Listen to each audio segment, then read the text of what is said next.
कल्पित महाकाव्य। Disclaimer. The lord of the rings Rohirrim का युद्ध एक प्रशंसक द्वारा बनाई गई अवधारणा है और इसे आधिकारिक फिल्म के रूप में नहीं समझा जाना चाहिए।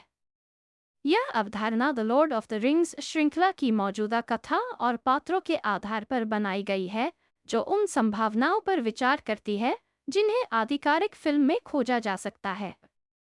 अवधारणा। The lord of the rings के प्रशंसक लंबे समय से रोहन के घुड़सवारों और हेल्म्स डीप की महाकाव्य लड़ाई की ओर आकर्षित हुए हैं। रोहिरम का युद्ध एक ऐसी फिल्म हो सकती है जो इस महाकाव्य कथा को और गहराई से पेश करती है, जिससे दर्शक न केवल हेल्म्स डीप की लड़ाई का अनुभव करेंगे, बल्कि रोहिरम, उनके संघर्ष, उनके साहस और उनकी संस्कृति को भी बेहतर ढंग से समझ पाएंगे। The lord of the rings the two towers में दिखाए गए दृश्यों की तुलना में यह फिल्म हेल्म्स डीप की लड़ाई की अधिक विस्तृत और भावनात्मक रूप से समृद्ध कहानी प्रस्तुत कर सकती है, जिसमें नायक राजा थियोडन और उनकी सेना के साहस का चित्रण हो।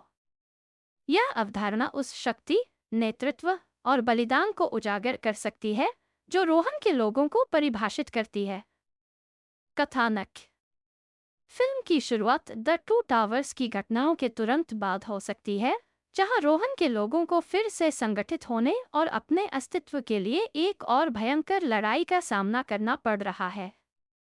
सारुमान की शक्तिशाली उरुकहाई सेनाएं रोहन पर अपना दबाव बनाए रखती है, और इस युद्ध का अंतिम लक्ष्य रोहन को नष्ट करना और उसके संसाधनों पर अधिकार जमाना है। इस बार हेल्म्स डीप की लड़ाई मुख्य मंच बन सकती है, जहां सारी घटनाएं घटित होती हैं। कहानी रोहिरम की तैयारी पर केंद्रित होगी, जो आने वाले विनाशकारी हमले से खुद को बचाने के लिए तैयार हो रहे हैं। हेल्म्स डीप, जो एक अजेय गढ़ के रूप में जाना जाता है, अब घेराबंदी की कगार पर है और रोहिरम के पास सीमित संसाधन और समय है। इस फिल्म में न केवल थियोडन के नेतृत्व को एक नए दृष्टिकोण से दिखाया जा सकता है, बल्कि उनकी सेना की मनोस्थिति, उनके भय और उनकी आशाओं को भी विस्तार से दिखाया जा सकता है। राजा थियोडन, जो इस समय अपने सबसे निचले मनोबल पर है, को अपने लोगों को एकजुट करने और उन्हें प्रेरित करने का तरीका खोजना होगा। थियोडन को न केवल अपनी सेनाओं के लिए एक मार्गदर्शक बनना होगा, बल्कि अपने व्यक्तिगत संदेह और भय से भी लड़ना होगा। इस संघर्ष में उनका सबसे बड़ा साथी उनका विश्वास और उनकी समझदारी होगी, जिसे वे धीरे धीरे फिर से प्राप्त करेंगे। थियोडन का नेतृत्व और विकास।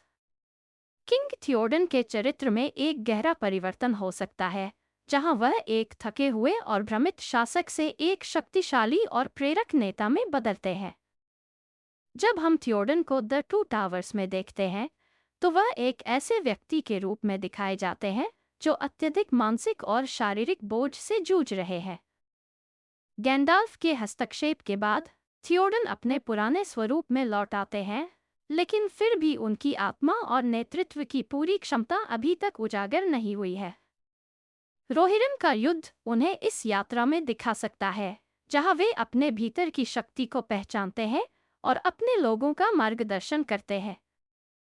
इस फिल्म में थियोडन का नेतृत्व अपने चरम पर पहुंच सकता है, क्योंकि वह अपने लोगों की रक्षा के लिए अपने सभी संसाधनों और साहस का उपयोग करते हैं।